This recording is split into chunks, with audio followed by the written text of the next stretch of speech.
नमस्कार. मी कॉम्रेड राजू देसले महाराष्ट्रातील आशा गटप्रवर्तकांचं साठी काम करतो. महाराष्ट्राचा अध्यक्ष म्हणून आयटक संघटनेचा आणि कृती समितीचा एक भाग म्हणूनही आपल्याला या व्हिडिओद्वारे सांगू इच्छितो की 2 दिवसापूर्वी 25 तारखेला देशाचे आरोग्य राज्यमंत्री खासदार प्रताप जाधव यांनी ज्या पद्धतीने आशा आणि गटप्रवर्तकांच्या मानधनाच्या बाबत खासदार प्रेमचंदन आणि खासदार बिट्टाय यांनी जे प्रश्न विचारले याला उत्तर दिलेलं आहे आणि त्यामध्ये म्हटले की मार्च महिन्यामध्ये झालेल्या बैठकीमध्ये त्यांच्या मानधनामध्ये आम्ही वाढ करण्याचा निर्णय घेतलेला आहे. जवळपास आशांच्या बाबतीत 1500 रुपये वाढ झालेली आहे अशा प्रकारचं वक्तव्य त्यांनी केलेलं आहे.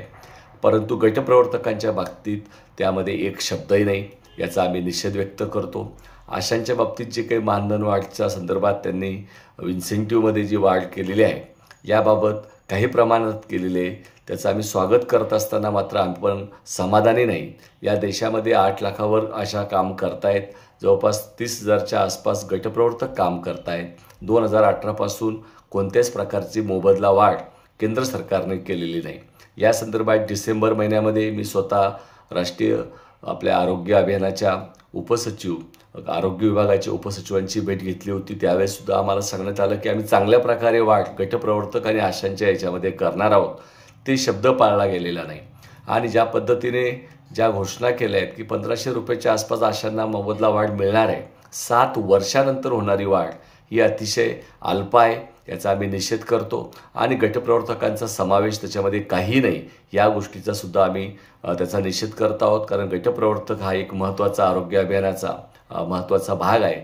5च राज्यामध्ये गटप्रवर्तक कार्यरत आहेत. याची जाणीव जरी असली तर उच्च शिक्षित गटप्रवर्तकांना याबाबतचं दुर्लक्ष केंद्र सरकारने केलेलं आहे. याचा आम्ही निषेध व्यक्त करतो. त्याचप्रमाणे खासदारांच्या मार्फत या प्रश्नावरती लोकसभेमध्ये आवाज उठवावा यासाठी प्रयत्न आयटकच्या वतीने कृती समितीच्या वतीने आम्ही करणार आहोत.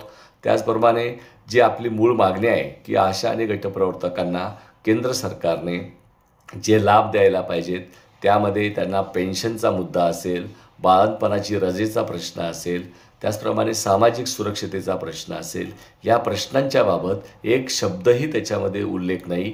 ही सुद्धा निषेधार्थ बाब आहे. 9 जुलैला या देशातील आशा रस्त्यावरती मोठ्या प्रमाणामध्ये उतरल्यात, गटप्रवर्तक उतरलेत. त्याची दखल ज्या पद्धतीने घ्यायला पाहिजे होती ती केंद्र सरकारने घेतलेली नाही.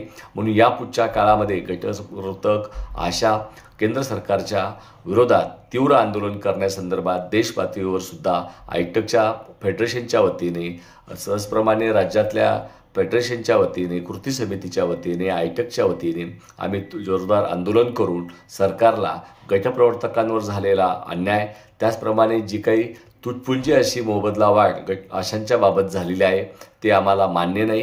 त्याच्यामध्ये भरघोस अशी वाढ होणं गरजेचं होतं. जगाने आशांच्या कामाची दखल घेतली, गटप्रवर्तकांच्या कामाची दखल घेतली, परंतु देशाचं सरकार या प्रश्नांकडे दुर्लक्ष करते.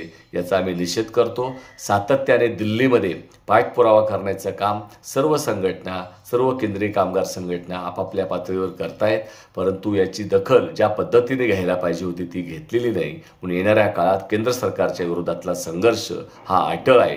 याची दखल केंद्र सरकारने घ्यावी आणि घेतलेल्या निर्णयामध्ये त्वरित बदल करून गटप्रवर्तकांना सुद्धा मोबदल्यामध्ये वाढ करावी. आशांच्या मोबदल्यामध्ये वाढ केलेली याच्यामध्ये अतिशय अल्प आहे, ती अधिक मोठ्या प्रमाणात सर्व याच्यामध्ये दुप्पटपेक्षा अधिक करू असं आम्हाला आश्वासन दिलं होतं. ते पाळलेलं नाही. ते त्यांनी पाळलं पाहिजे. कारण गेल्या 6 महिन्यापासून डिसेंबर महिन्यामध्ये झालेली बैठक असेल, त्यानंतर खासदारांनी केलेले प्रयत्न असतील, देशपातळी झालेलं 9 जुलैचं आंदोलन असेल आणि गेले 5 वर्ष सातत्याने सर्व आशा संघटना गटप्रवर्तक रस्त्यावरती उतरून जो आक्रोश करतायत, केंद्र सरकारने याची दखल न घेतल्याबद्दल मी निषेध व्यक्त करतो. जी काही तुटपुंजी वाढ झाली ती सुद्धा संघर्षातून झालेली आहे. याची जाणीव आपण ठेवूया आणि येणाऱ्या काळामध्ये आशा गटप्रवर्तकांची एकजूट करून आपण आपला लढा तीव्र करण्याचा प्रयत्न करू. आरोग्य विभागाचा बजेट हा कमी करण्यात आलेला आहे, याचा सुद्धा मी निषेध व्यक्त करतो. आपल्या विभागामध्ये काम करणाऱ्या स्त्री परिचारांना फक्त 100 रुपये राज्य सरकार केंद्र सरकार देते, त्यामध्ये सुद्धा वाढ होण्याची अपेक्षित आहे. त्याबाबत सुद्धा खासदारांकडे आम्ही पाठपुरावा करत आहोत, परंतु त्याची दखल घेतली नाही. 3000 रुपयावरती महिलांकडनं तुम्ही काम करून घेता स्त्री परिचारांकडनं, ही सुद्धा निंदनीय बाब आहे. म्हणून येणाऱ्या काळात आरोग्य विभागामध्ये काम करणाऱ्या सर्व कर्मचाऱ्यांना कायम केलं पाहिजे. गटप्रवर्तकांना कंत्राटी कर्मचारी दर्जा दिला पाहिजे. आशांच्या वयाच्या बाबत 65 वर्ष वयोमर्यादा झाली पाहिजे. त्यांना पेन्शन मिळाली पाहिजे आणि सर्व इन्सेंटिव्ह जे आहेत हे दुप्पटपेक्षा अधिक केले पाहिजेत. यासाठी संघर्ष आपण करूया असं आवाहन मी ह्या व्हिडिओद्वारे करतो. जे मिळालं ते आपण घेत राहू आणि येणाऱ्या काळात लढत राहू असाही निर्धार आपण करूया. निराश न होता लढणं हाच आपला अधिकार आहे आणि कामगार संघटना हे लढल्याशिवाय काही मिळत नाही हा इतिहास आहे.